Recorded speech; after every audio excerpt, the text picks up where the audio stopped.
Nirvishesha Shanyavari Pasatyadashatarine.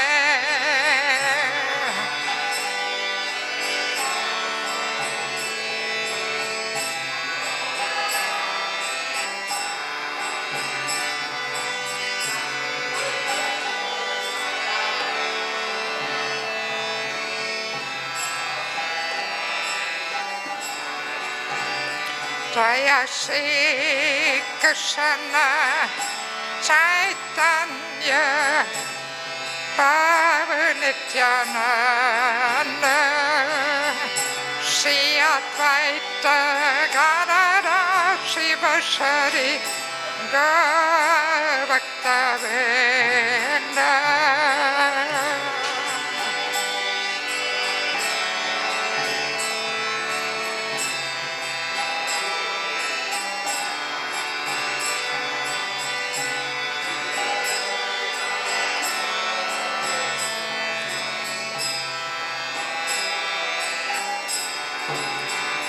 Jaya Shri Krishna Chaitanya Prabhu Nityananda Shri Advaita Gadadhara Shiva Shri Gaur Bhakta-vrinda.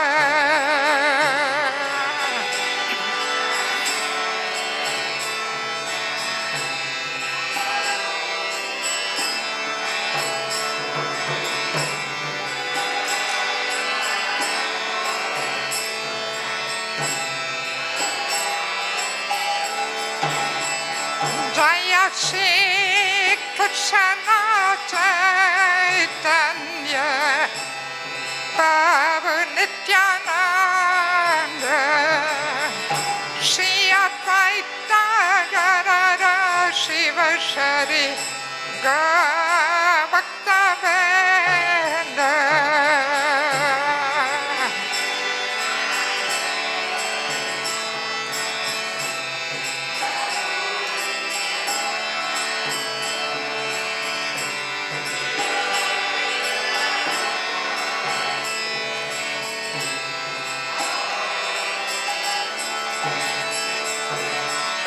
Hare Krishna, Hare Krishna, Krishna Krishna Hare Hare, Hare Rama, Hare Rama, Rama Rama Hare Hare.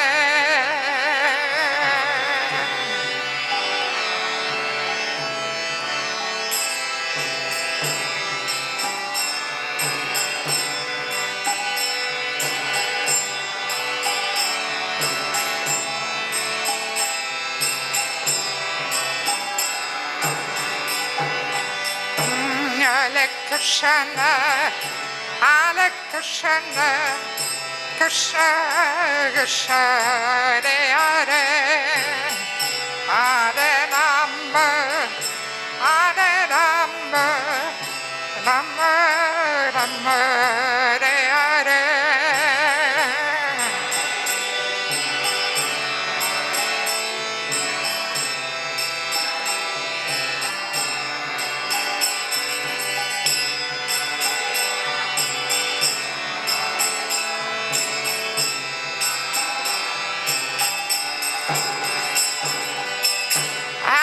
Krishna, Hare Krishna, Krishna Krishna Hare Hare, Hare Rama, Hare Rama, Rama Rama Hare Hare.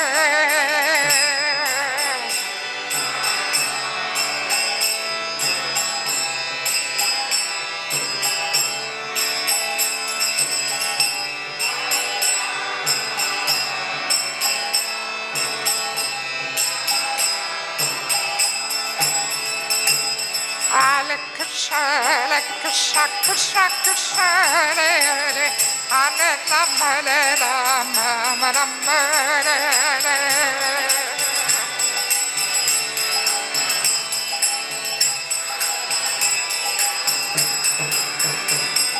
Hare Krishna, Hare Krishna, Krishna Krishna, Hare Hare, Hare Rama, Rama Rama, Hare Hare.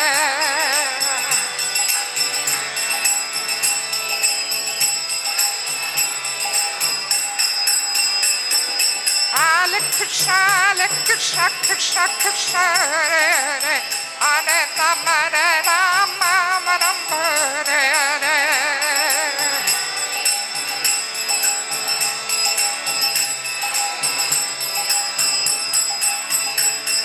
Hare Krishna, Krishna Krishna, Hare Hare, Hare Rama, Rama Rama, Hare Hare.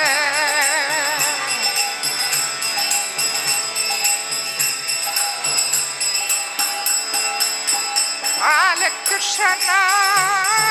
Krishna, Krishna Krishna, Hare Hare, Hare Rama, Rama Rama, Hare Hare.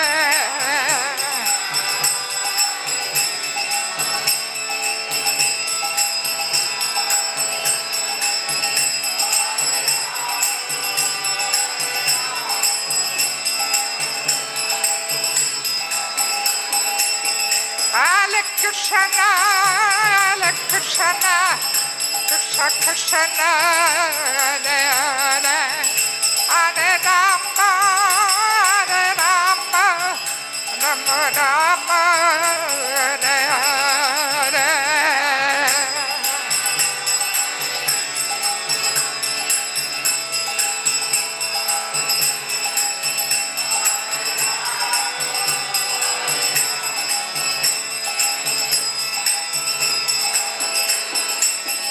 Jaya Prabhupada, Jaya Prabhupada, Jaya Prabhupada, Srila Prabhupada.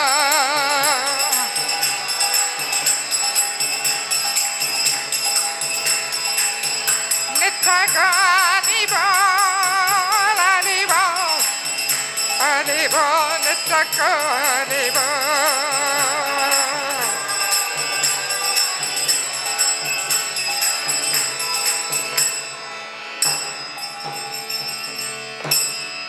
Nitya Gaura Premanande, Srila Prabhupada ki, Samaveda Bhaktivinoda ki, Gaura Premanande, Hare Krishna.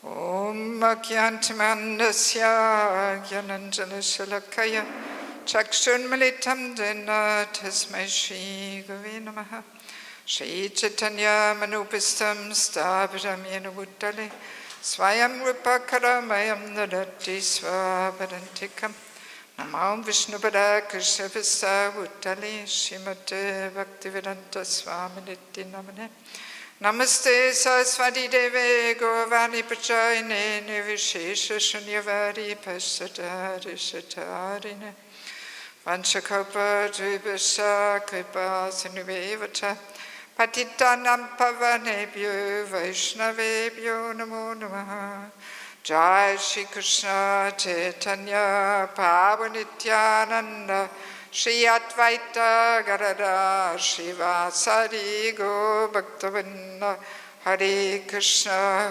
Krishna Krishna Hare Hare Hare Rama Rama Rama Hare Hare.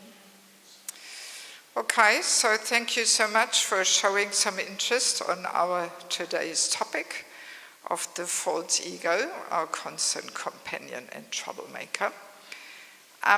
To begin with, I would love to request you to just come a little closer there in the back, because I'm a personalist. I don't like people hiding all the way in the back there.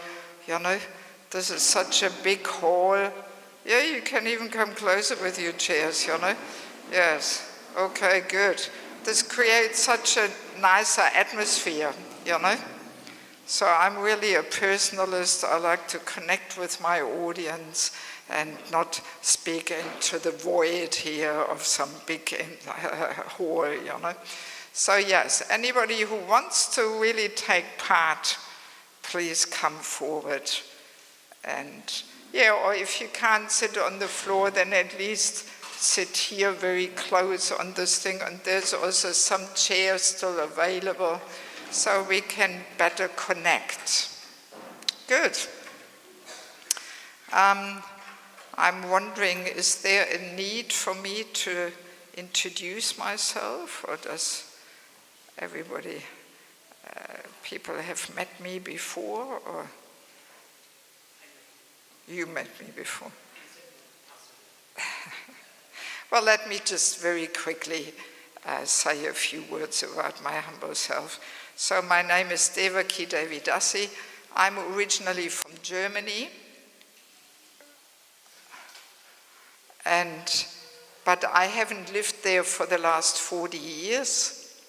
I met Krishna consciousness in Australia in 1985, so I'm not a Prabhupada disciple. Often people think that because I'm a little elderly or something. But no, I joined in 85. And yeah, I had a few Diksha gurus. I was Bhavananda disciple, then I took reinitiation of Prabhu Vishnu, former Swami, now Prabhu.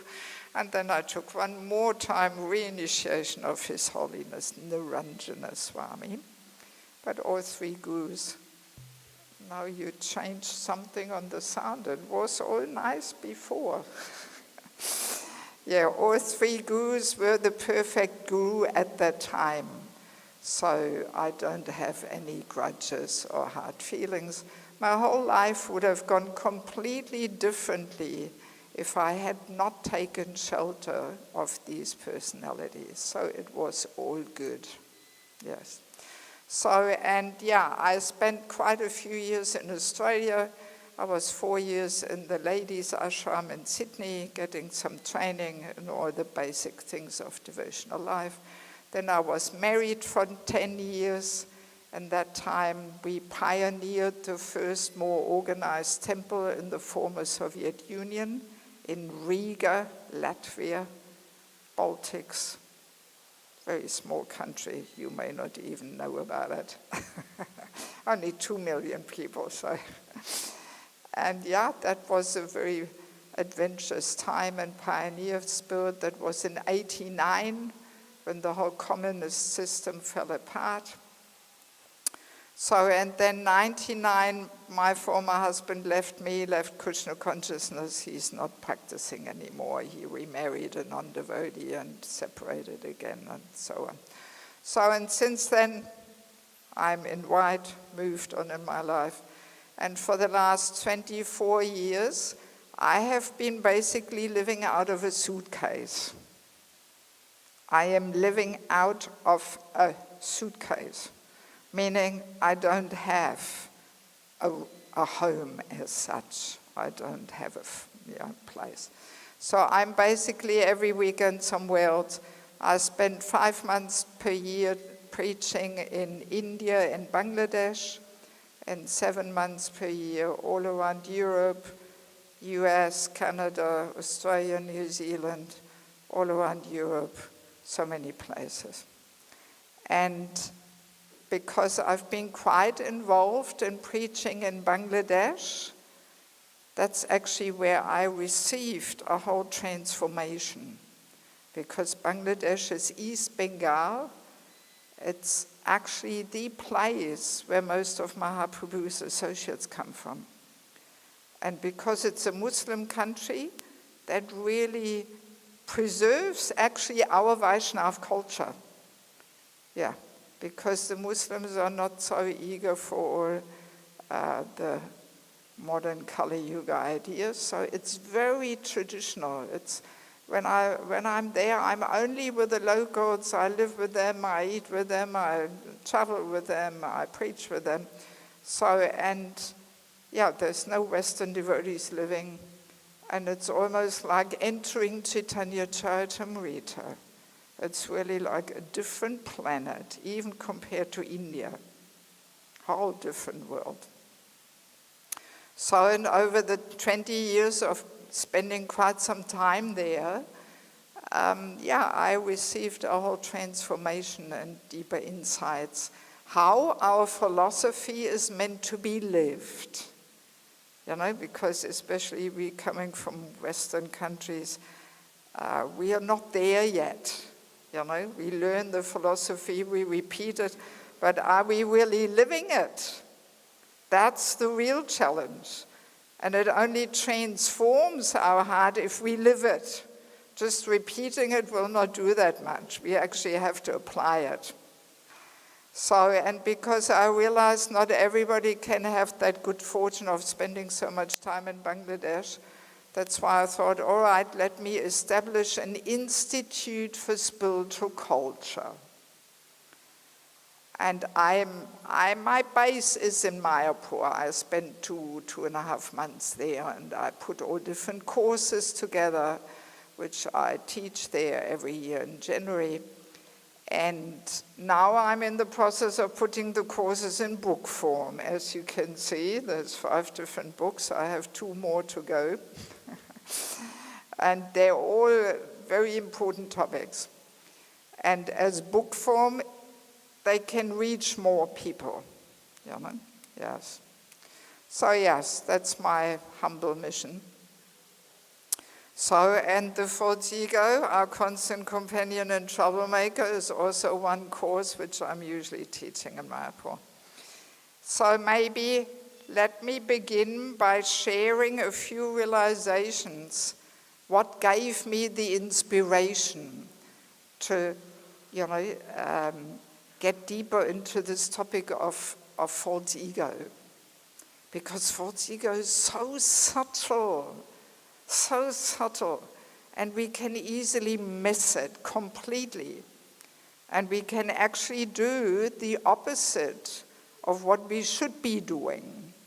Instead of subduing and dissolving the false ego, we can boost it and feed it very nicely, all in the name of Krishna consciousness. And it is going on quite a fair bit, Yes, and we may not even realize. We may be in the belief that I'm doing the right thing, Yes, but oh my God, so subtle. So, we will have 4 sessions. But even if you can't come every session, still, each session, are also complete in themselves as much as they can be complete. So people will get something out of it, even if you can't come tomorrow and you come back on Friday. You will capture something, no problem. And as you can see, there is a book on that with the same title there too. So there you have even more than what I can present in these 4 sessions. So in any case, one thing, I do like to conduct holy name retreats also. This is also part of my mission. I conduct every year one in Ekachakra Dam over Christmas. If you want to get a really beautiful experience, come to Ekachakra, 23rd to 27th of December. I've even printed out a poster here, and at the end, if anybody is interested, you can take a photo of it, and there you have all the details on it, where to register and everything. So, and after conducting holy name retreats for so many years, one day this realization hit me that we can make so many endeavors to get on deeper levels of chanting, but if we don't parallel also work on our false ego to dissolve and subdue the false ego, then our chanting can be compared to an elephant taking bath. After elephant takes bath, what does he do? He takes the dust with his trunk, throws it all on his back. And that's exactly what we do, because we can be so trapped in these false ego patterns of behaviors that, okay, we go to Ekachakra for 3 full days and we do our best to chant, but then we just slide back into these false ego patterns of behaviors. And we are actually not getting anywhere. And after all, Mahaprabhu also says, Tinadapi Sunichina, so we have to be more humble than a blade of grass, more tolerant than a tree. And only then we actually get the real benefit from the holy name. So as long as we are so trapped in these false ego patterns of behaviors, we can't really move forward. And that realization really hit me. And then I thought, okay, let me dive more into this whole topic of the false ego. So both things have to go on parallel. We have to endeavor for the deepening our relationship with the holy name, and at the same time work on our false ego. And we will discover that this requires quite a bit of internal work. Yes, it doesn't just happen automatically. Bhakti is a whole deep internal process.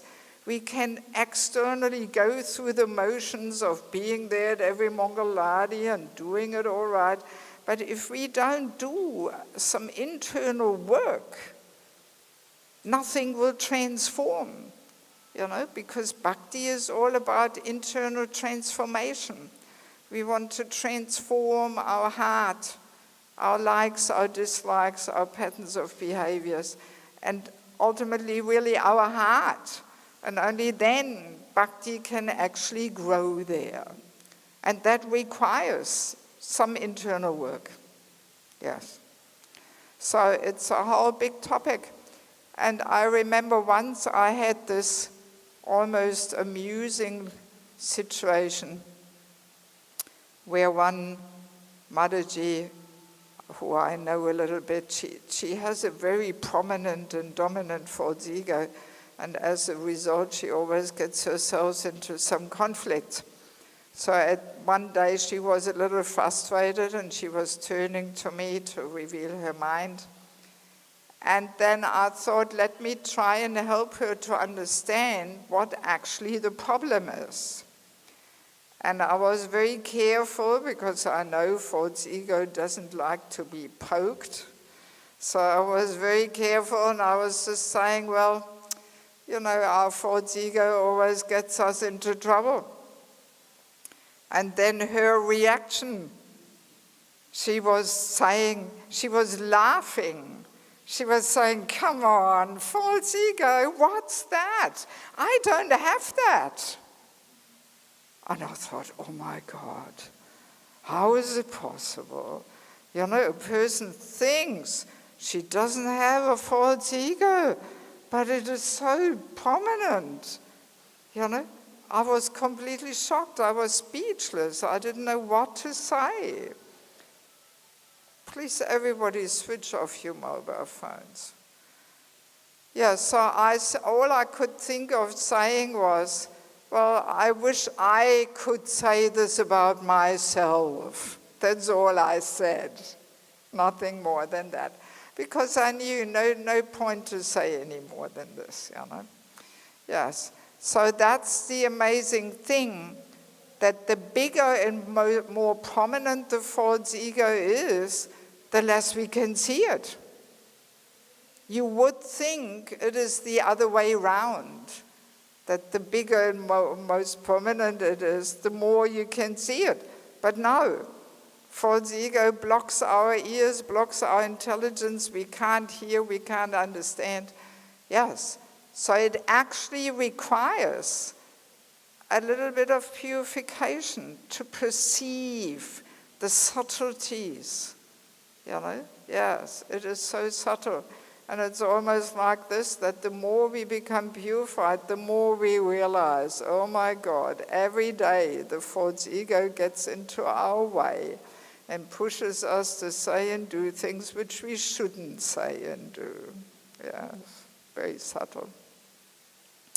And then also, it's like that. We may be quite a few years in Krishna consciousness, 20, 30, 40 years. We may get some position, some title, but sometimes these attachments to the titles and positions, they can be pretty strong, And I've been scratching my head thinking, well, the Shastra is promising detachment. So what's happening? Are we doing maybe something wrong? Are we missing something? So all these little things, inspired me to give more attention to this topic.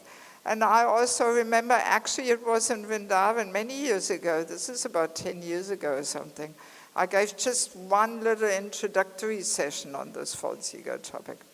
And then afterwards, one Mataji came up to me, who I know, who lives here in Vrindavan. She's been practicing for 15, 20 years, living here in Vrindavan. So she said to me, oh, thank you, Mataji, for giving the seminar.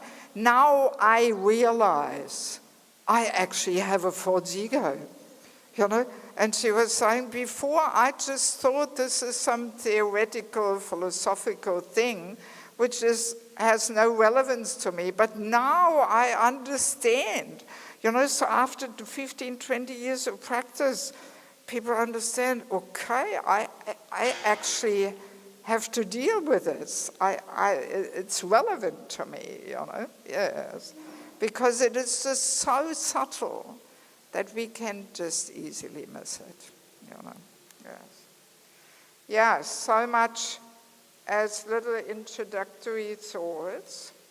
So the way I usually like to work is that I present a few points and then see if there is some question, some discussion, and then maybe another few points and like that. Yeah, so I'm not going to talk for 1.5 hours here straight, but I also don't like to be interrupted because I have, my mind on a certain track and I want to present a few things and then I will stop and ask for questions.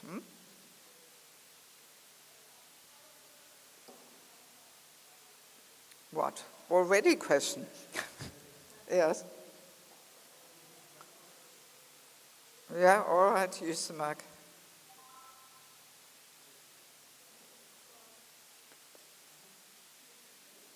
Just...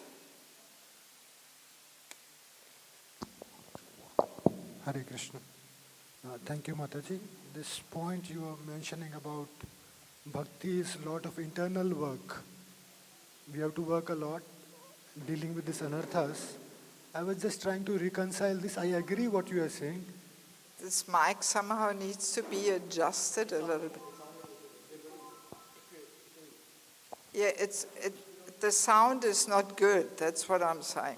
Okay, no, you use it. I just have to listen really carefully so I catch what you're saying. Hare Krishna. So yes, I maybe speak a little louder. Yeah, I understand this fact that bhakti requires a lot of internal work. Yeah. I was just trying to reconcile this with that famous shloka which Prabhupada often quotes, Yasya asti bhakti akinchana sarvai gunais tatra samasate sura. That Prahlad Maharaj shloka, whenever who does bhakti, he automatically develops all the good qualities. Yes, but it's part of doing bhakti to do some internal work. Right? Yes. That's part of bhakti. Bhakti is not just a mechanical external process where we go through the motions mindlessly or something. But no, it's a part of bhakti. Yes, yes. That's the whole point. We will get there. So let's just start.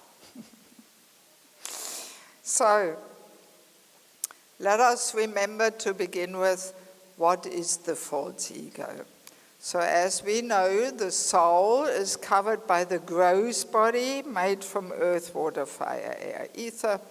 And then there's the subtle body of mind, intelligence, and here we have it, the false ego.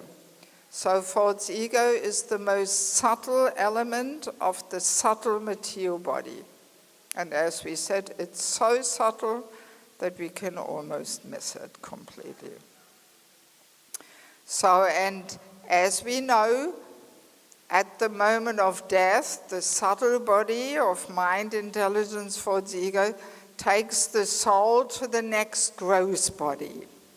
So in other words, we have been carrying the subtle body with us for so many lifetimes. And, it's almost like a computer chip with so many informations, impressions stored in the subtle body, and we take them with us for so many lifetimes. So it's not so easy to transform the subtle body, because if we want to get out of here, and go back to Goloka Vrindavan, we have to completely spiritualize the subtle body, or the material impressions, desires, attachments.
So we are back on again.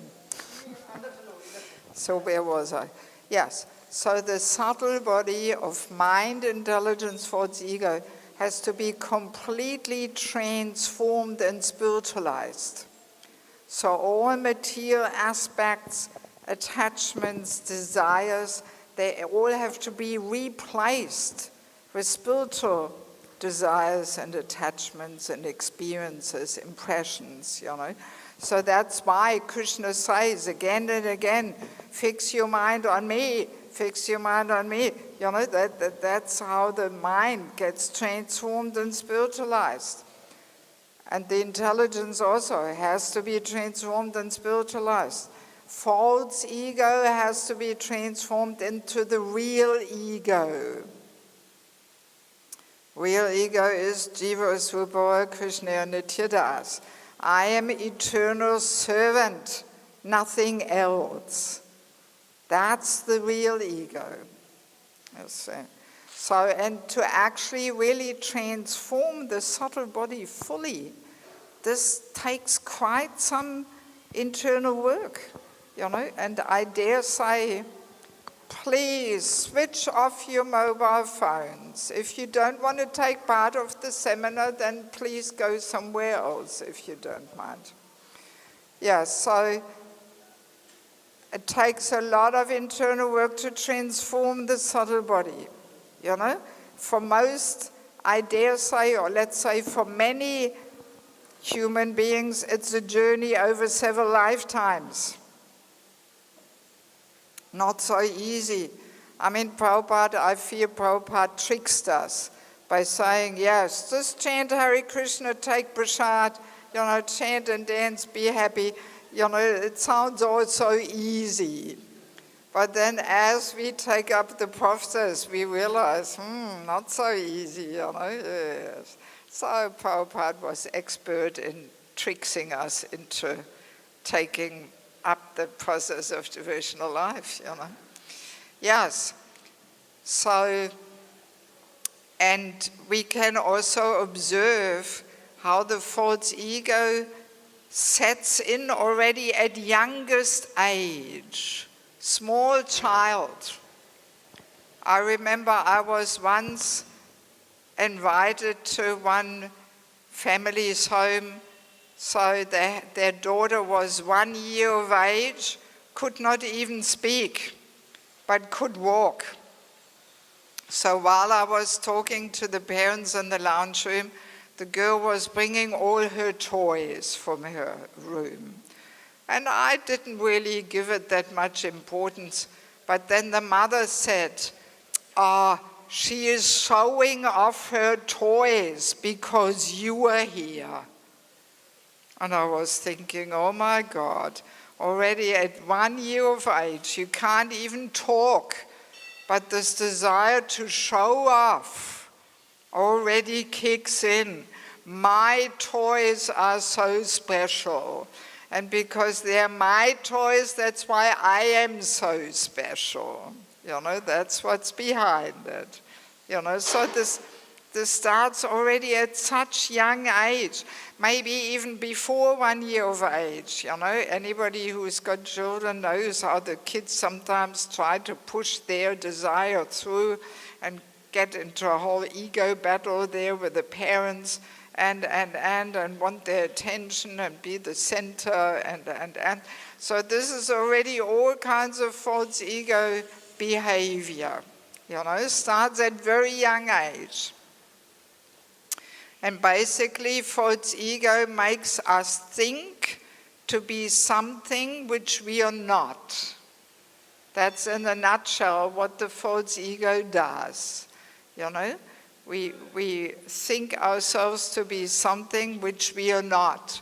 Instead of being eternal servant of the servant, we think ourselves to be something different. So, and it all starts, of course, with, yes, I'm a boy, I'm a girl, I'm Indian, American, Russian, German, whatever it may be. So we accept all these designations, these upadhis.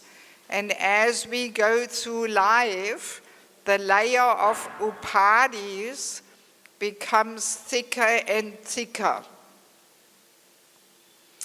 Right? So then we grow up a little bit. So now I'm a student, medical student, engineering, IT student, this, that. So then we may get married, okay, now I'm father, I'm mother, I'm husband, I'm wife, and then we may take up, some service in the temple, we become a devotee. Doesn't stop there, continues.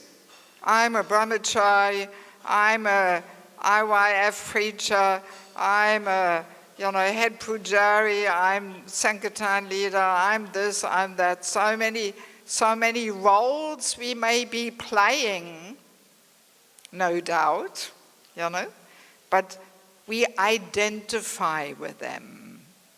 That's the problem. So all these roles we are playing, and we have all so many roles, in our family we play a certain role, then at work in the office, we play a different role. So then at the temple, we have yet another role. So no doubt we all have so many roles we are playing, like we may wear different caps at certain times. But hopefully we don't identify with the hat that this is me. No, we are simply wearing it. Well, if it's a very unusual hat, we may be even identifying with the hat too, thinking, this is a part of me, and when I lose it, oh my God, I lost a whole part of myself. So we may even identify with the hat as well. But as a rule, not as much as with these roles we are playing. So now my question to you, what do you think? Why are we identifying with these roles? What makes it that we identify with them? Yes? Yeah, well, false ego, yes, but what exactly makes us identify with them? Well, that doesn't mean we identify. You know, we can wear it like you wear a quarter, but hopefully you don't think I am the quarter, you know. So what makes it us identify? It drives us. Yes, it drives us. Yeah, we will get back to that later. But yeah, I'm still waiting for a different answer. Bodily concept of life. Yes. There we go. It gives us a subtle sense of, some subtle gratification. It makes us feel important. It gives us a certain feeling of importance, that we are somebody, some little recognition. And that's exactly what the false ego is pushing us for.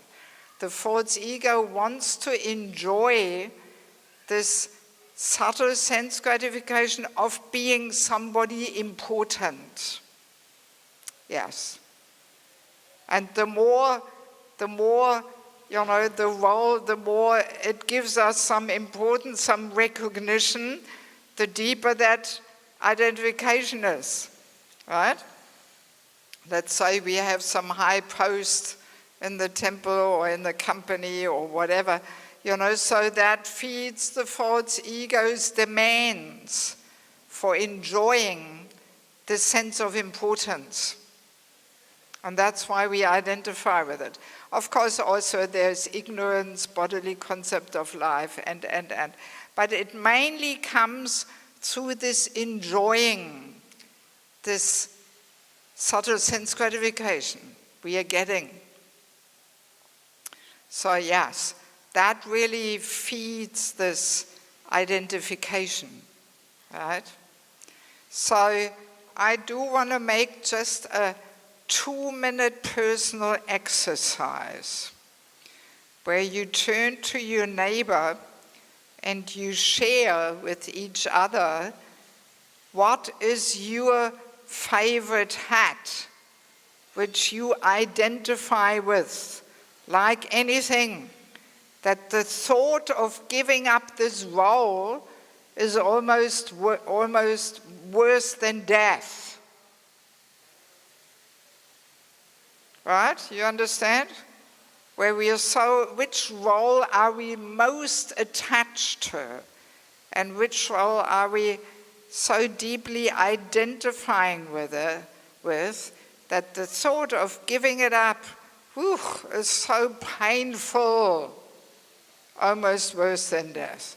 So please turn to your neighbor just for 2 minutes, share something, just to become a bit more conscious.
Okay, Guru Premanandi, Hari Hari Bo.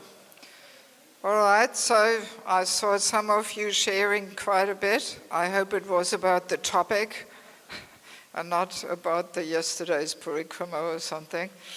Yeah, so I mean, we all have, some hats which we are really attached to. For many ladies, especially when they're mother, the I am the mother's hat is a pretty big one, Yes, because mothers are sacrificing so much, so much. So that identification is so strong that I am mother. And we can see when the children are 15, 16, then the mother has to take off this I am mother hat. And she has to put on another hat. I am friend. Prabhupada says when the child is 15, 16, the parents have to be friend.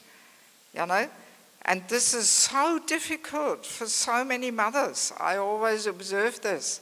That even when the son is 45, she still pushes him, corrects him, instructs him, tries to discipline him. Not realizing, hey, my time as mother is over now.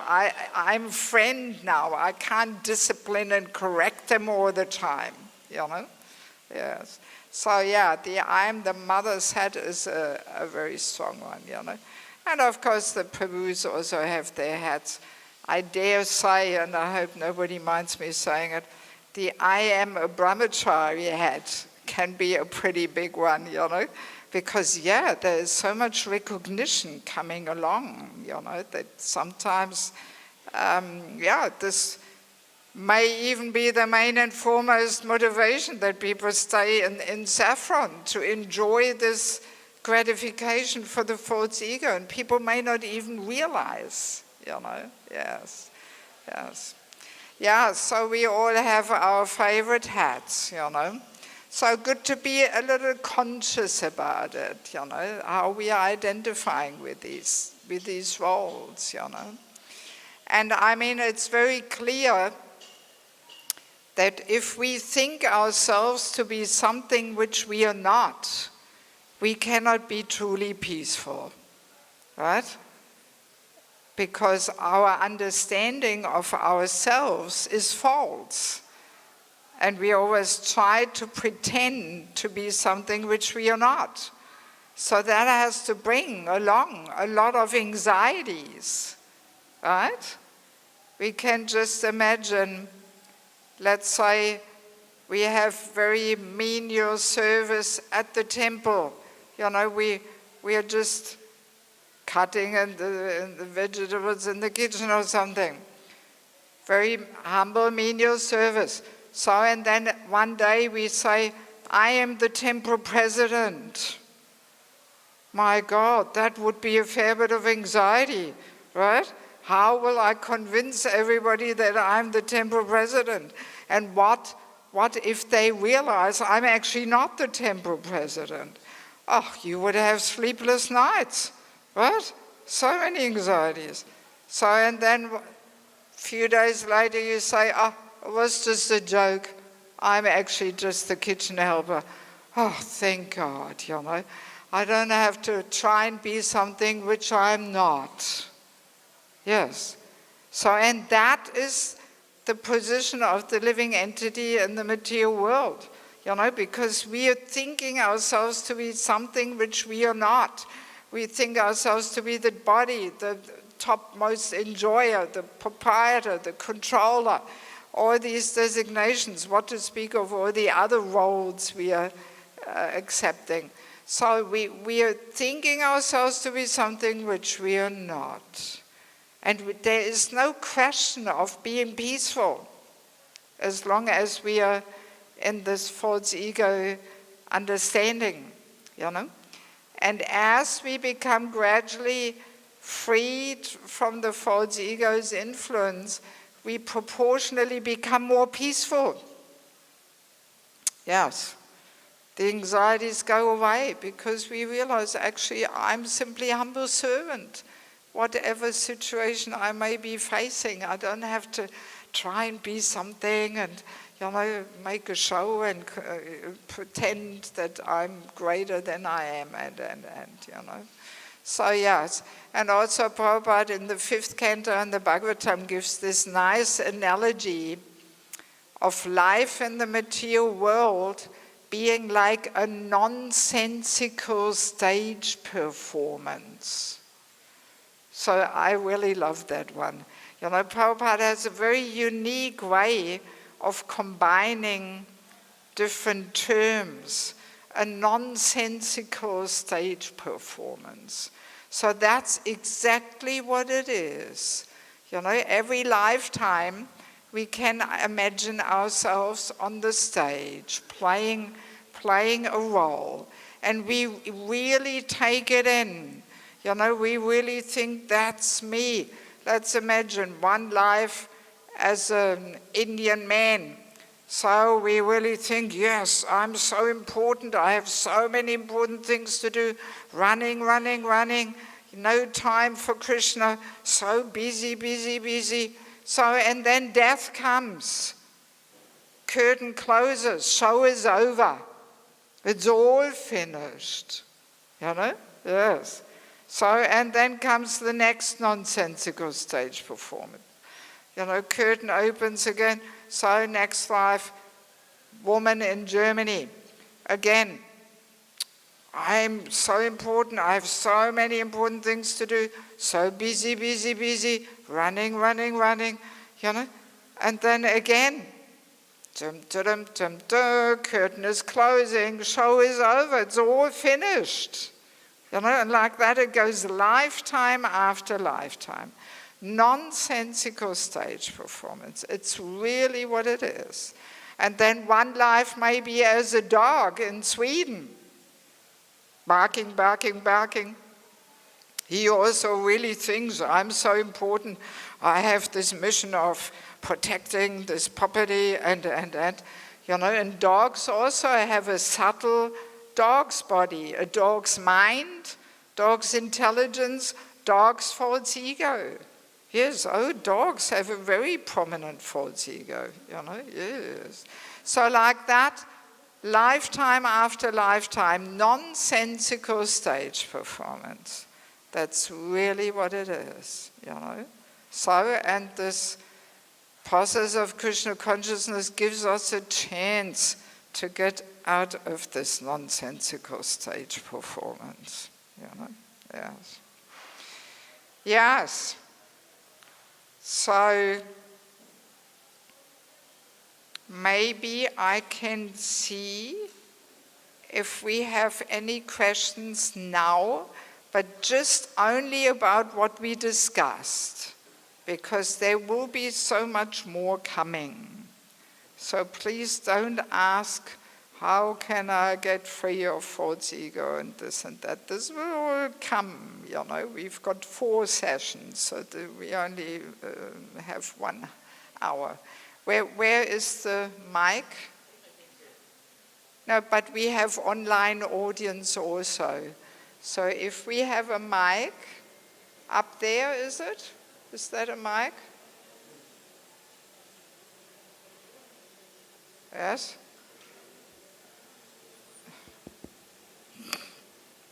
Hare Krishna, Dando Pranam. Hare Krishna, Dando Pranam for you. Yes, Hare Krishna. As you were talking about the nonsensical thing, like of the bodily identification and coming back life after life with other bodies. So many times we have heard this from many classes, but practically applying it seems to be like it's impossible, because as soon as we hear this, yes, we are serious for a few moments, then afterwards at the regular work, regular running for money, regular running for the family care, regular running for the society, that these things goes on.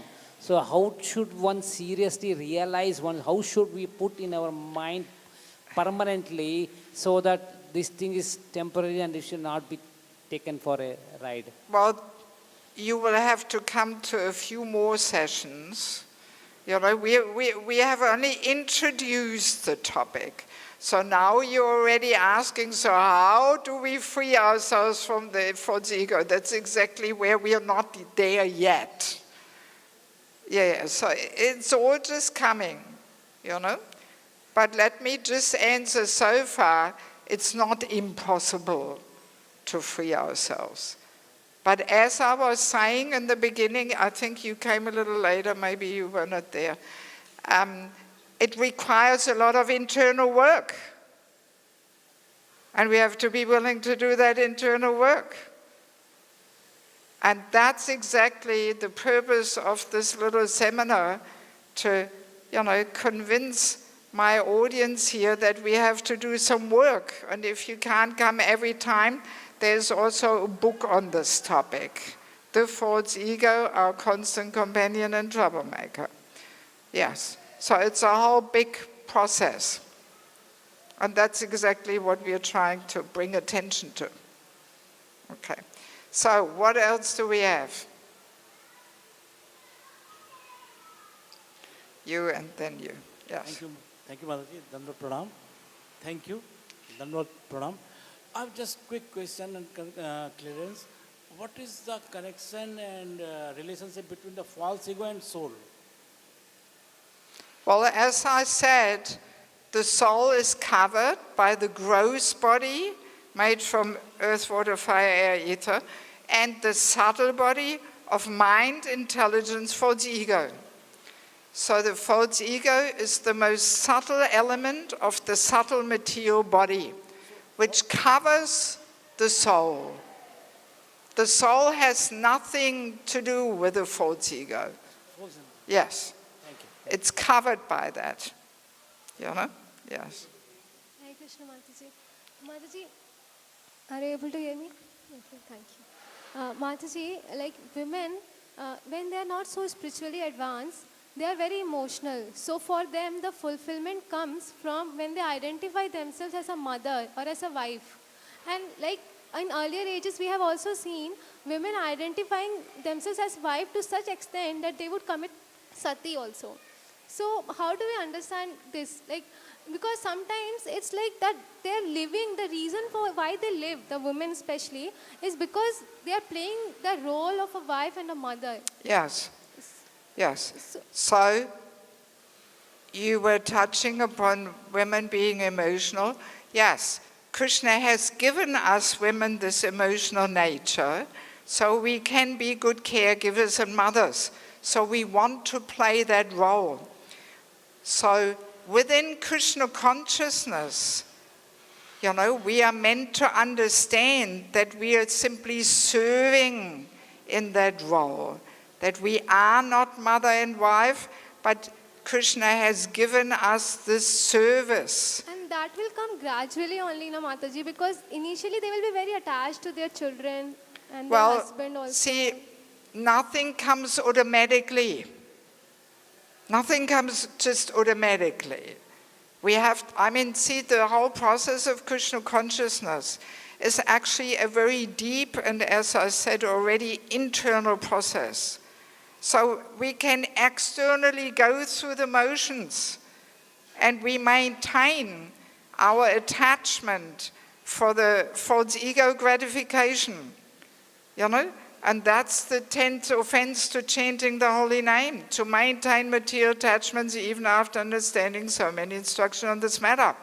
So if we maintain this false ego gratification, you know, then we are not really getting the benefit of the chanting.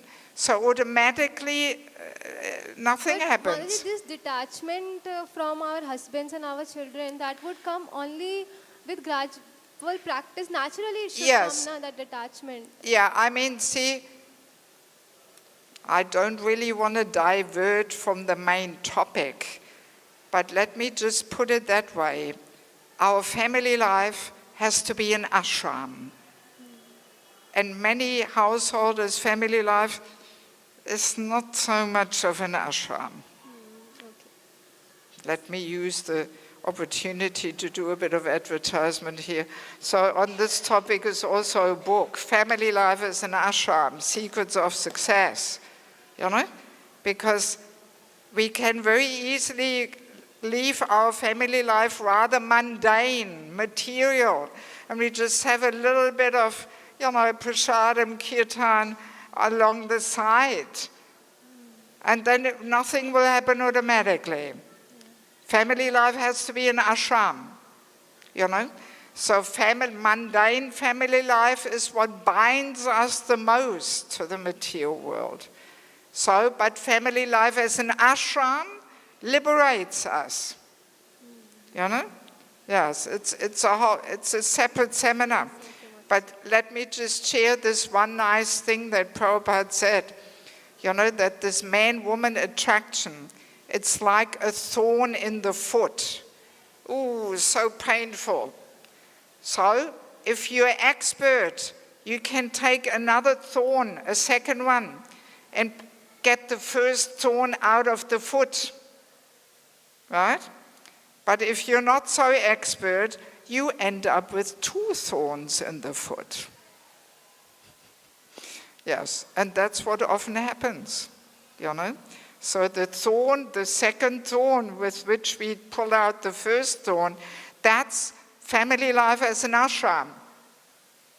But because we don't take much training in this, no preparation, no education, people just get married and all they know is mundane family life.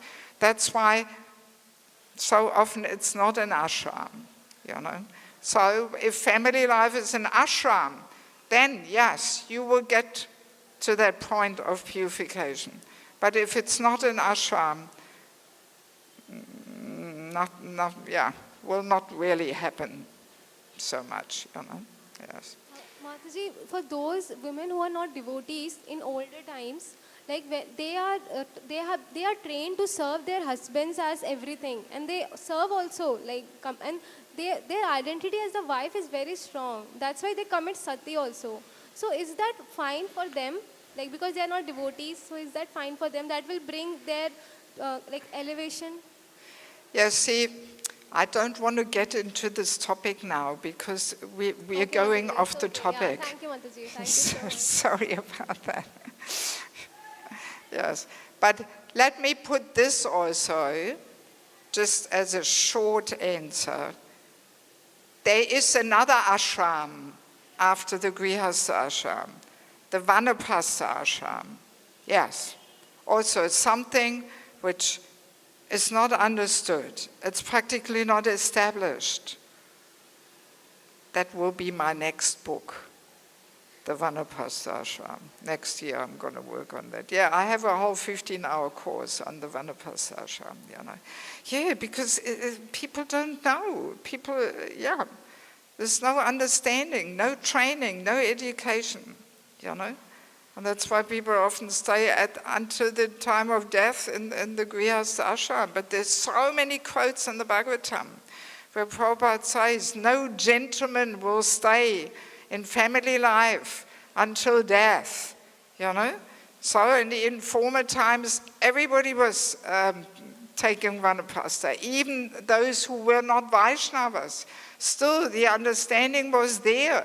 You have to get out of your cozy home and. But again, it's a different seminar. So I don't. If you want to hear the seminar, come to Mayapur in January. That's where I'm giving that seminar. Okay, so let's get back to the false ego. Thank God we have a bit of time. So do we have any questions about the false ego topic now, before we move on?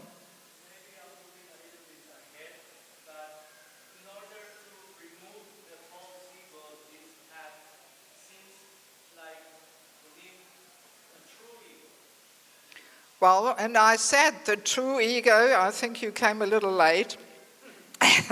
See, it's a little hard for me if people just drop in and out, and then they didn't hear what I said, and then the questions come up and I have to repeat again.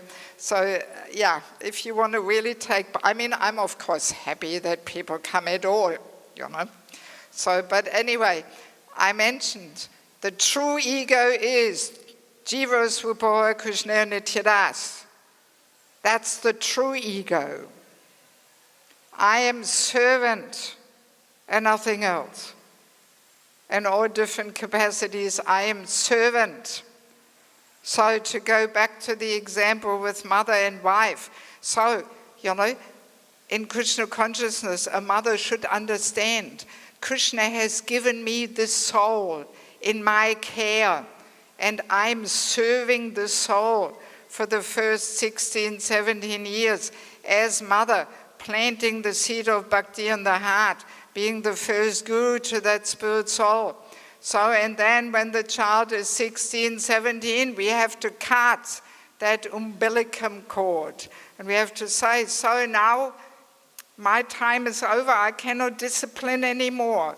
Now I am simply friend, and I accompany that soul further and serve that soul further. So whatever roles and duties we may have, we are meant to play them as servant. That's why in ISKCON we also have developed this term servant leader. To be a servant leader. That we don't identify, I'm the leader, I'm the boss here. But no, I am servant. So that is our true identity. And we will get there. We will get there. Yes. Anything else, or shall we move on? Maybe let's move on. So I do want to touch upon this verse 1858 from Bhagavad-Gita. In this verse, Krishna gives us two ways of acting, two options, right? So option number one is, if you become conscious of me, you will pass over all the obstacles of conditioned life by my grace. This is option number one. So then option number two is, if, however, you do not work in such consciousness, but act through false ego, not hearing me, you will be lost. Right? So let's go back to option number one. If you become conscious of me, what does it mean? Being conscious of Krishna. So it means we understand I am servant. Right? And not only that, but we also follow Krishna's instructions, Krishna's recommendations, in the mood of servant. So if we act in this mood, we will be able to cross over all the obstacles of conditioned life. Wow, amazing, right? We have this analogy in the Bhagavatam, how, the insurmountable ocean of material existence shrinks to the size of a hoof print of a calf, not cow, but calf, very small, filled with water. So if you go for a walk, and you step over a hoof print of a calf filled with water, no big deal. You don't even notice it. So that's what happens. I mean, this is almost mysterious.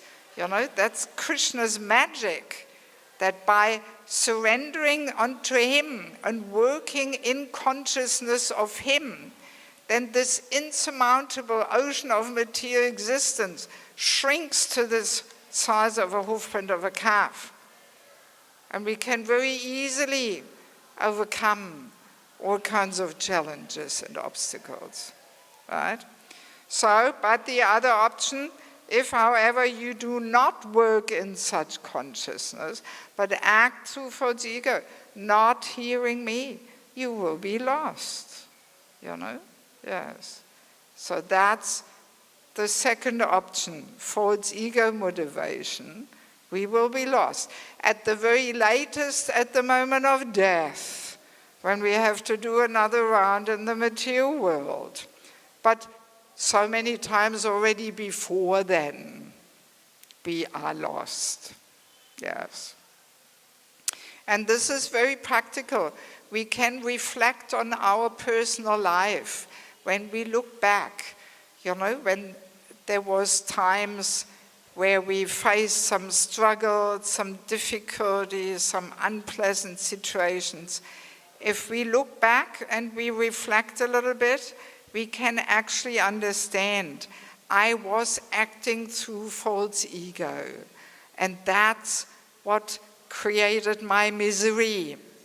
I wanted to prove something, I wanted to be right, I wanted to be the hero, and so whenever we work in this kind of motivating force, sooner or later it backfires and it creates our miseries. And also this statement, this verse makes it very clear that actually being servant really offers the solution to all problems. It's really like that. Let us imagine we are a traveling preacher, we are visiting some temple, we are scheduled to give the Sunday program lecture. And then a more senior preacher visits, and the temple president says, or maybe this more senior person should give the class. So, if we are in the mood of servant, this will not be an issue. We will say, okay, fine, all I want to do is serve. I can serve by hearing, I can serve by speaking, no problem. But when we are not in the mood of servant, but we act through false ego, then we get all irritated and agitated. Oh, I was scheduled, I came all the way, this other preacher was not announced, and this is my only chance to meet the community. Ooh. So we will get very angry and agitated, because we are not in the mood of servant. We are trying in a subtle way to enjoy being the speaker. Right? Yes. Or let's take another situation, we may have some position, we may be the head pujari or temple president or whatever, and then one day a senior authority comes and says, oh, actually, maybe somebody else should do this job now, So if we are servant, no problem. Okay, all I want to do is serve. I thought I can serve you in this capacity, but if you have some other suggestion, okay, fine, let me know. No problem. But if we are attached to enjoying that recognition, we will not like it, and we will oppose and sometimes, sometimes it's a whole struggle to remove a person from a position and put somebody else. And anybody who's been around for a while has observed and experienced all these things, Yes, that it can be a whole thing, so much politics and tension and arguments and conflicts and. But if we are servant, solution for all problems. Yeah, it really is very practical. So I always suggest, and I keep this also for myself, I keep this in the back of my mind. Whenever I face some challenges, some unpleasant situation, I try and make these 2 steps back and ask myself, what am I here? Am I humble servant? Or am I trying to be the controller, enjoyer, whatever? Yes.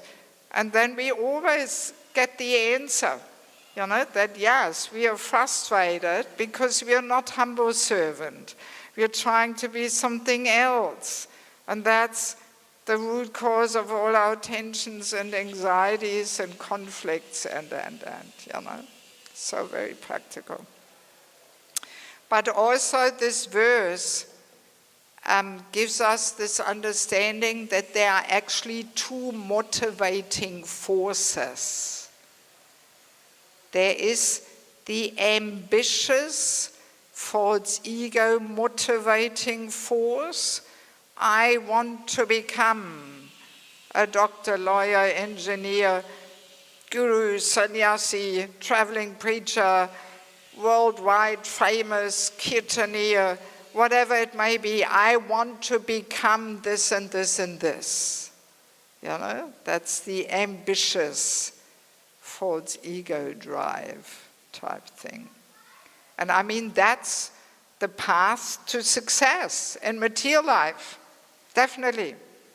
Material life, the more expert we become in showing off, the more successful we will be.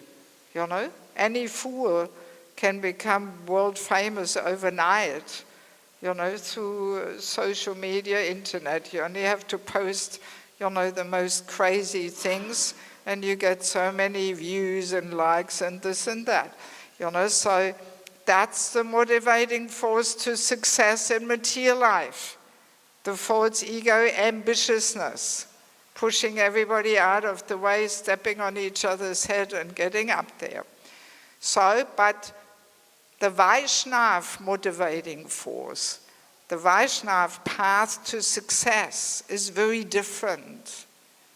They're actually the motivating force we should get to is all I want to do is serve. I just want to serve, whatever it may be. And it is quite interesting to understand, if we have this mood of just wanting to serve, Paramatma in the heart witnesses that and sees our genuine, selfless desire to serve. And Krishna will arrange the right doors to open at the right time for us to move forward. Yes, it really works like that. No need to make some ambitious plan and chalk out a whole career, how will I get up there? No.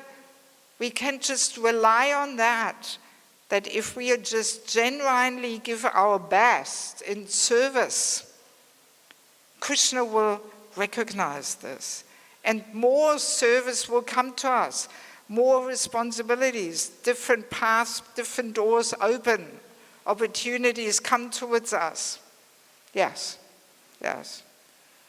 So that should be the Vaishnav motivating force, that all we want to do is serve, Because also when it comes to preaching, or doing anything, making any little contribution to Prabhupada's mission, actually we require a little bit of empowerment and blessings. Yes. And we don't get them through ambitiousness. No. The blessings, empowerment come if Krishna sees and the Vaishnavas see that we genuinely want to serve. Then everything happens from there. The empowerment, the blessings will come. Yes. But if we are just caught on this false ego motivating force, we will not get the blessings and the empowerment. So I find this very important for devotees to clearly understand, because life is becoming more and more materialistic. There's so much envy, competition out there, so much struggle to get up there, and some of us may have to work outside, so we are affected by this ambitiousness. And we have to be careful that we don't take the same mood into our devotional life. And we think in Krishna consciousness it's also the path to success, to be ambitious and and have this ego motivating force, So yeah, we have to be clear that this is a completely different thing. I mean, in Bhagavad-Gita 269, it says, what is day to the common person is night to the introspective sage. So basically this tells us that the worldview and approach of a materialist and a spiritualist are as different as day is from night. So what is success in material life? Perverted reflection becomes the lowest in spiritual life, right? And what is perfection in spiritual life becomes the lowest with mundane eyes, Yeah, so we have to be clear in this. This day-night principle accompanies us through so many different aspects of devotional life. So we should not think that what is success in material life is also success in spiritual life. No. It may very well create an obstacle. Yes. So we have to be very careful, to understand what to invite into our spiritual life, or in our life at all, So yes, these two motivating forces are there. So of course, one thing we have to be clear, in our more neophyte stage, the false ego motivating force is much stronger developed than the motivating force of wanting to serve and please Krishna and his devotees, right? Yes. So, false ego has some little good thing too. It's not that false ego is all bad. No, at least it motivates us to do something. At least it gets us going. So that's already good. I once heard in a lecture this statement, yes, we should give up the false ego, but not too quickly. We should give up the false ego, but not too quickly. Yes, because if we give it up too quickly, before the motivating force of wanting to serve and please Krishna and his devotees is cultivated, then we will drown in tamaguna. We will not do anything. Yes. So at least the false ego motivates us. So it's not all bad. It's not all bad. Even let's go back to the example of mother and wife.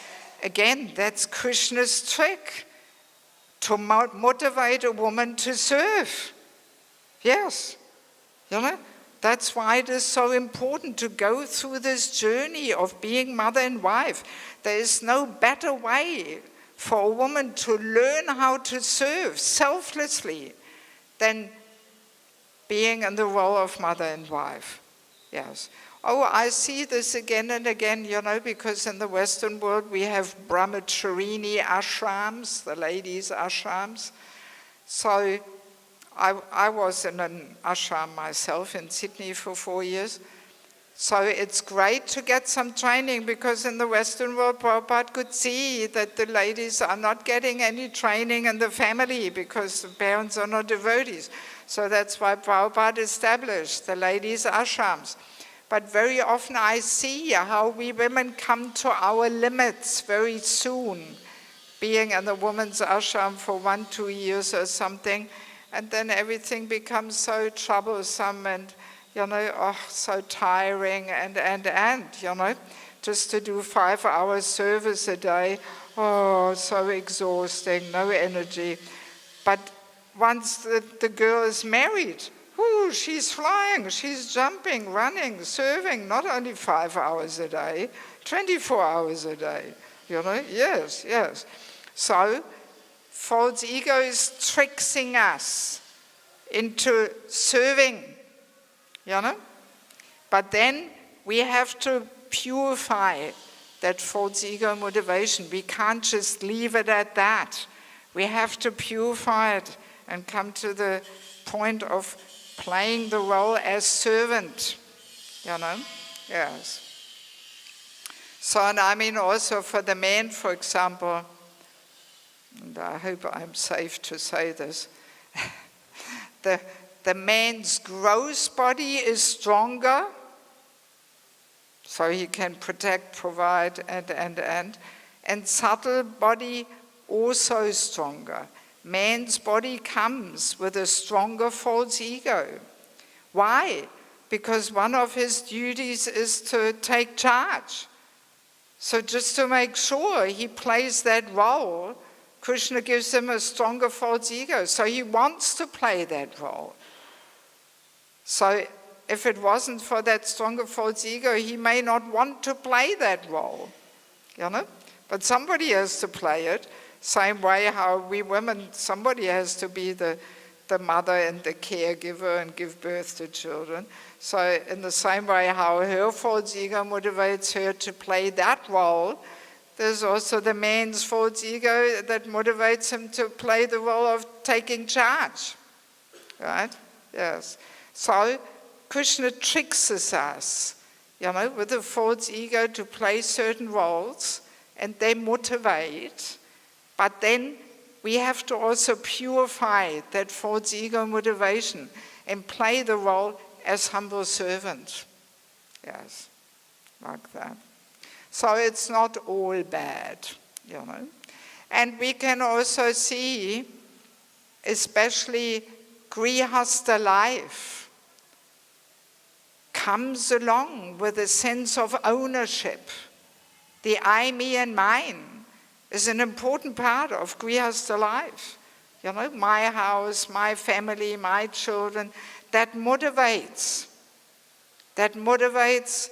a man and a woman to be responsible and dutiful, But then again, if we mold our family life into an ashram, then gradually this false ego motivation will be purified, hopefully.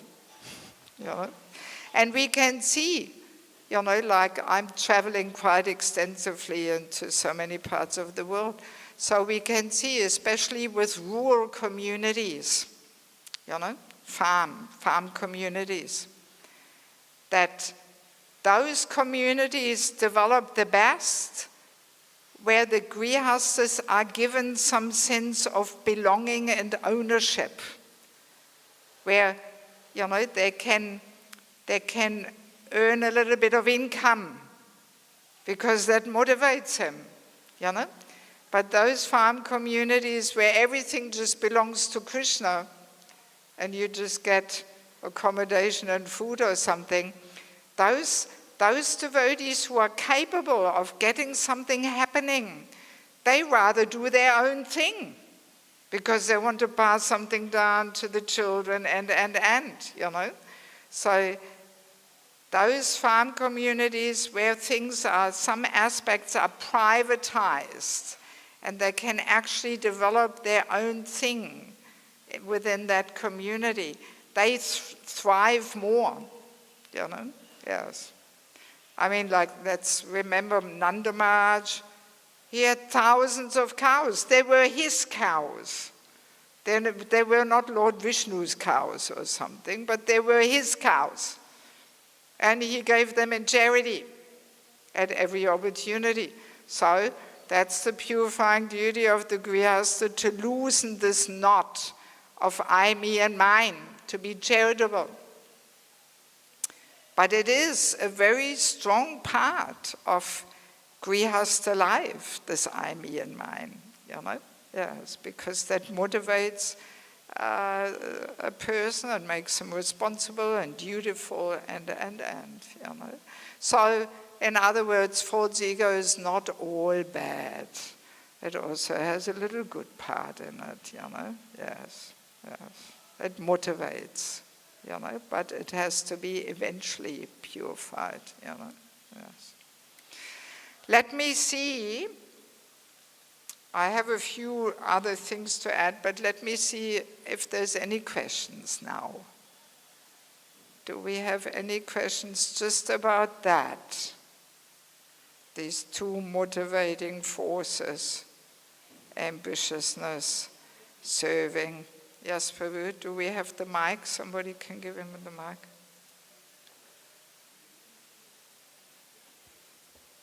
Mataji, sometimes it is very difficult to identify that something we are serving the false ego and you are serving in the serving attitude.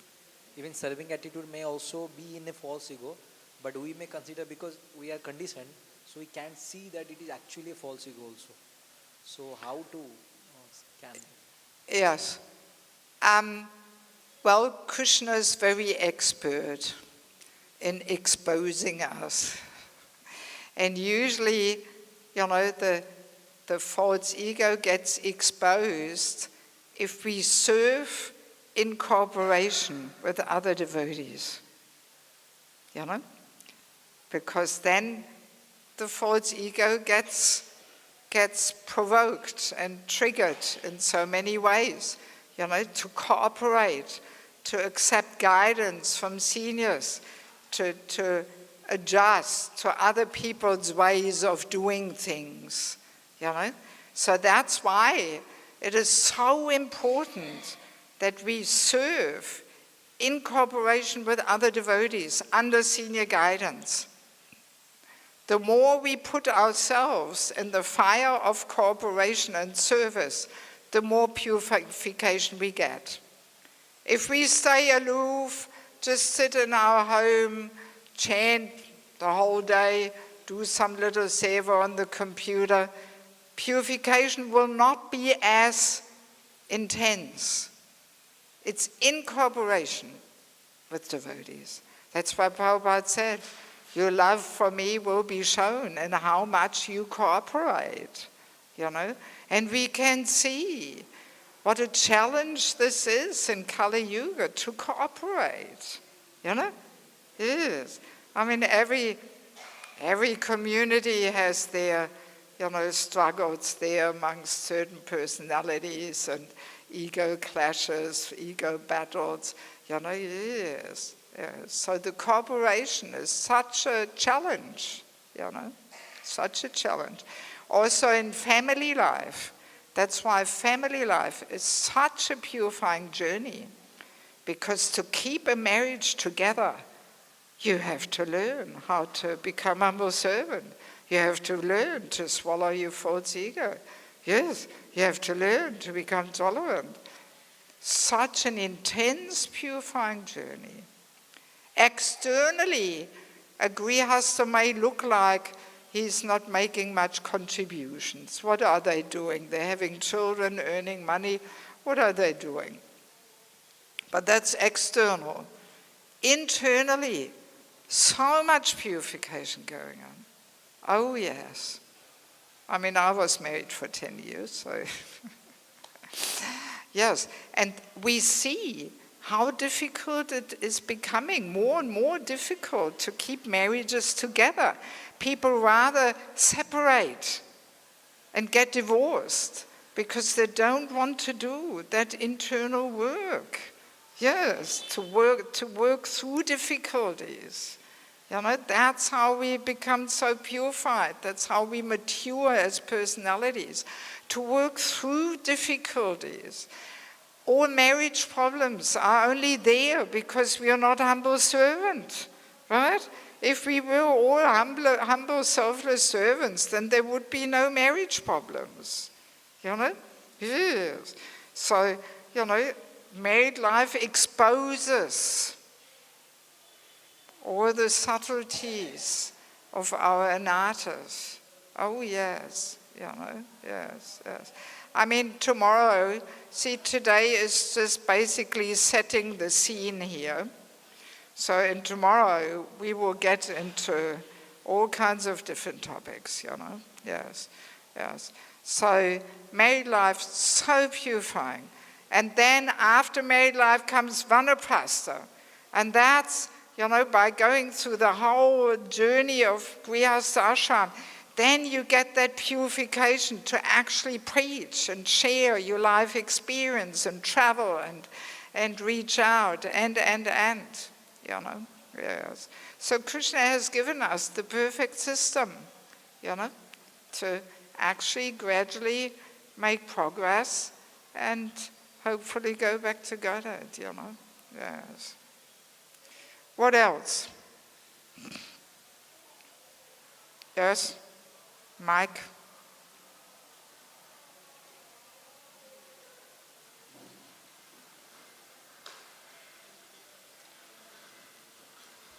Hare Krishna. Speak loud and properly into the microphone. What is the connection between... Speak in the mic. I can't hear you otherwise. What is the connection between the false ego and the pride? So, what is the connection of false ego and pride? Well, false ego is the root cause for all kinds of secondary qualities. So, we can say humility, we will get to this point also, but humility I like to see as a primary quality. And humility manifests as pridelessness, as gratitude, as tolerance, as respect. So many secondary qualities come from humility. So a humble person will always be prideless, will be grateful, will be forgiving, will be tolerant, whereas a proud person will never be any of these things, So, and of course, Hare Krishna, we have a seminar here. This is seminar. So, please, yes. Yeah, so obviously pride comes from false ego. False ego is the root cause for pride, for arrogance. But let me also mention this. False ego has two ways of affecting a person. Well, it has so many ways, but two main ways. So one main way is being proud and arrogant and overconfident, that's the more common way how the false ego is affecting us. But then there is another way also, when we are insecure and mental and we have all kinds of complexes. That also comes from the false ego. So that is an interesting point which we often don't realize. And this comes about because our false ego wants us to be really cool and great and successful, but because of our material abilities and karma, if you want, we may not be able to live up to the expectations of the false ego. And as a result of that, we become all mental and insecure and full of complexes, right? Interesting to understand it's also the false ego, because we can't, live up to the expectations which the false ego puts on us, and we can't look as great as we would like to. Let's take an example. Let's imagine we are not such a good singer, and we get all, insecure and, everybody sings so nicely, only I can't sing as nicely. And so we get all mental and insecure about our singing and. So, but if we have the spiritual vision, then we understand actually what Krishna is interested in is our love and devotion. Even though our voice may not be so super fantastic, but Krishna accepts the love and devotion. So, all right, let me just try and sing with love and devotion and I hope that Krishna will accept it. And Krishna may accept that offering more than the super fantastic singing of a musician who sings with pride, So we have to learn to look a little deeper, that Krishna is interested in the love and devotion, not so much in the external offering. And if we see things like that, then we will not get all mental and insecure and full of complexes about our singing. All right, we may rather let other people sing at a kirtan mela or something, but if we have to sing before we give a class or something, then we have this mood, okay, let me just do my best and sing with devotion. And sorry, dear devotees, you're just going to have to accept whatever it sounds like. So then we will not get all mental and insecure and full of complexes. Yes. So good to understand. So do we have any other questions? Mataji, like if someone has not been so ambitious in the material life, then they will not have very ambitious false ego. So when they are introduced to bhakti, how would they develop this desire to serve, a genuine desire to serve? Well, hopefully by hearing the philosophy, by associating with devotees who are eager to serve, by receiving inspiration from guru, from sadhus, we can cultivate inspiration to serve, yes. I mean, that's why association is so important. When we associate with people who have a genuine desire to serve, it's contagious. We catch it too. And we also want to serve, Yes. And they may encourage us and. But I mean, let's be also clear that even people who are not so ambitious, still they do also have a false ego, And sometimes they may not be ambitious because they're just lazy and in tamaguna,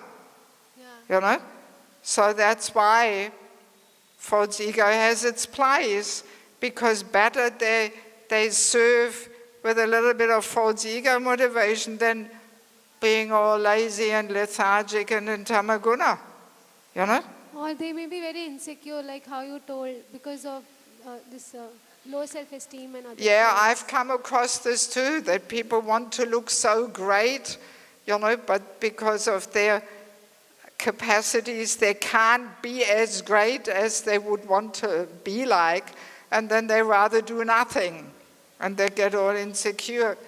So again, it's false ego. I mean, see, that's why we have to serve under guidance, Actually, maybe let me take the opportunity to say a few words about these books, because some of them are connected with this topic. Especially this one here, Sheltering Relationships. This is all about the importance of having a counselor. That just having Diksha, Shiksha, Guru, not enough. We need somebody on a more regular basis who guides us, who helps us to balance our spiritual life, who corrects us, who we want to be corrected by. Yes, especially in connection with the false ego. And this will become more clear tomorrow. Without a counselor, we can be lost. There's so many testing situations in our spiritual life. So if we don't have this trusting, well-wishing friend in our life, very easily we take shelter of the false ego and we will be lost.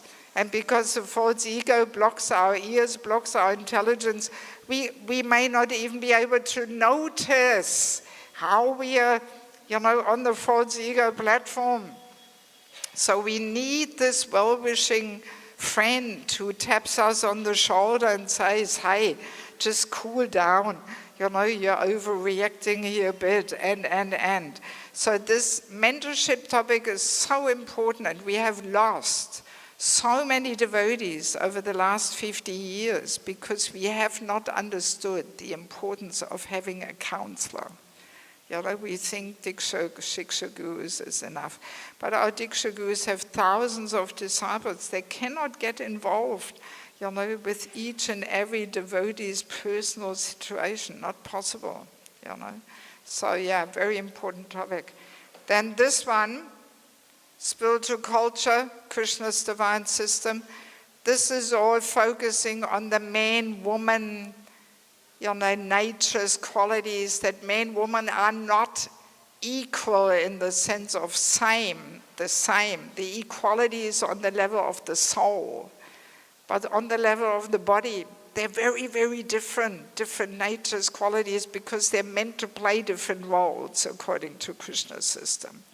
So this is very insightful. We women have a very powerful Shakti, but we are meant to play the role of being the power of inspiration to the man, and not to compete with the man. But because of this man-woman equality propaganda, we women now compete with the man. And this is very destructive and disempowering for the man. So this is also such an important topic. And it's completely based on Prabhupada, what Prabhupada says in the Bhagavad-Gita. And this book I also have in Russian language, just a few copies. So, and then here, the false ego, constant companion and troublemaker. I think we have some little clue what this is all about. In this book, there is a whole chapter on chanting the holy name also. Because as I mentioned in the beginning, I conduct holy name retreats. If anybody is interested to join us in Echo Chakra, you can take a photo of this at the end. So it's like a summary of a holy name retreat, because the chanting is very instrumental in dissolving the false ego, but we have to chant with the right mood and quality of feeling. So it's a whole deep topic in itself. And then we have entering the Grihastha ashram, how to do it, how better not to do it. It's like a handbook for matchmaking. How to see that a boy and a girl are compatible. Especially here in India, people mainly look at caste and economical considerations, but they don't look at devotional levels of compatibility. And I meet so many unhappy, mismatched Indian couples, because they don't take enough time to see, are we on the same page? So in this book, there's over 100 topics which a boy and a girl should discuss with a cool head to see, are we on the same wavelength? Do we have similar goals and tastes and moods and visions and standards we want to follow and all that? So it's very important for people who are not married yet, and also for the parents.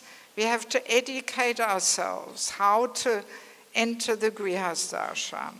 And then last but not least, family life is an ashram, secrets of success. I mentioned it, that not every married person's family life is an ashram.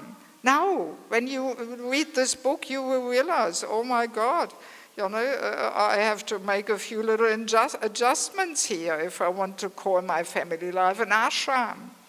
And that's why often family members or householders don't make as quickly advancement as they could, because their family life is not molded like an ashram. Yes. And then we don't get that necessary purification to move to the next ashram, the Vanaprastha ashram. That's why sometimes it happens that people are 65 and they get one more time married, because they didn't gain that purification in their married life. And then they're not ready to move on to the renounced ways of life, So we have to train our devotees how to create this culture of bhakti in their homes. And then the children, very naturally, they will take up Krishna consciousness. But if there's no culture of bhakti in the home and it's all just rules and regulations and do that and you have to chant, this is not attractive for children. So there has to be a whole culture of bhakti in the home, So if any of you wants to get some books, these these three, they're 350 rupees each. The other two are 300 each.